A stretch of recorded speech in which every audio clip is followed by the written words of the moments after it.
Hey guys, welcome back to the channel. It's early in the morning, so I have to be quiet. Everyone's sleeping. I couldn't sleep. I woke up. I went on YouTube, just check out a few videos, and I came across one that's an interview from the early 80s, I think, maybe 80, 81, 82, of David Bowie and MTV. And he's in an interview and he's talking to this guy about music videos, and I found it kind of funny because it reminds me of the Black Ops 3 right now, the video I made previously. And so anyways, this guy, way ahead of his time, man. This just like makes me like him even more. So this video clip that you're going to see is old, and check it out because this guy rocks, man. I'd like to ask you something. I mean, so, you know, all right. It occurred to me, having watched MTV over the last few months, that it's a solid enterprise and it's got a lot going for it. I'm just floored by the fact that there's so few black artists featured on it. Why is that? I think that we're trying to move in that direction. We want to play artists that seem to be doing music that fits into what we want to play for MTV. The company is thinking in terms of narrow casting. That's evident. It's evident in the fact that the only few black artists that one does see are on about 2:30 in the morning or to around 6.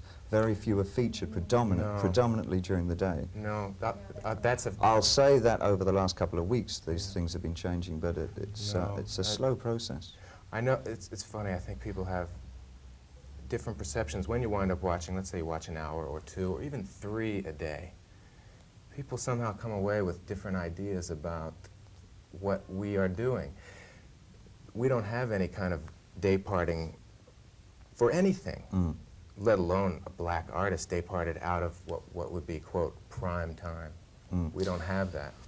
Because one sees a lot there's one black station on television that I keep picking up. I'm not sure which station it's on, but there seem to be a lot of black artists making very good videos that I'm surprised aren't used on MTV. Well, of course, also we have to try and do what we think not only New York and Los Angeles will appreciate, but also Poughkeepsie or Midwest. Pick some town in the Midwest that will be scared to death by Prince, which we're playing, or a string of other black faces. That's and black very music. Interesting. Isn't that interesting? You know, we have to play the music that we think an entire country is going to like, and certainly we're a rock and roll station now.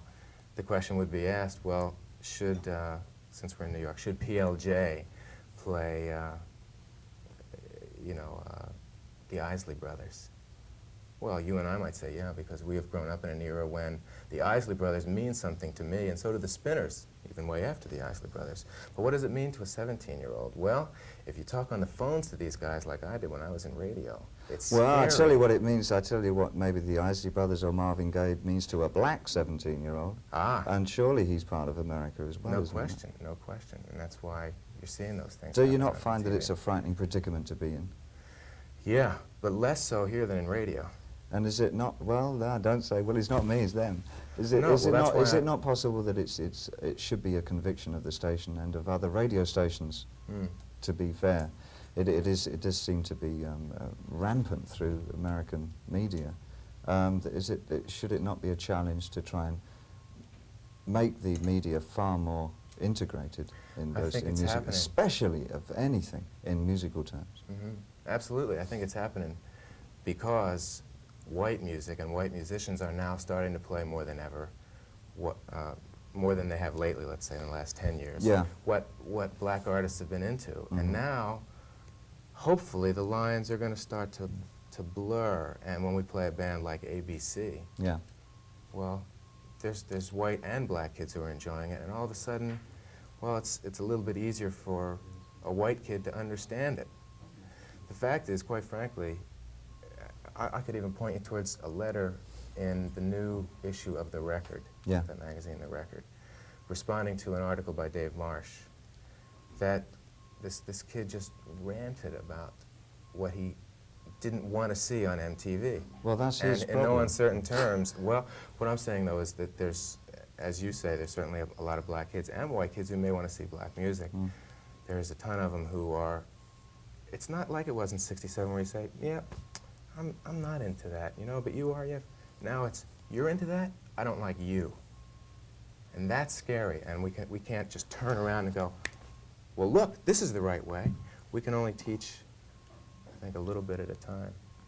Interesting. Okay, thank you very much. Does that make sense? Valid point? I understand your point of view. Okay.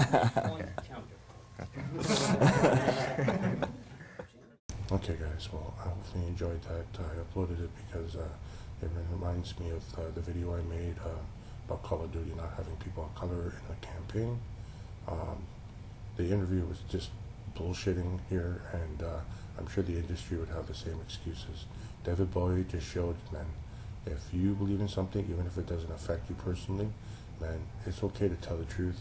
Don't worry about what other people think, okay? Ciao.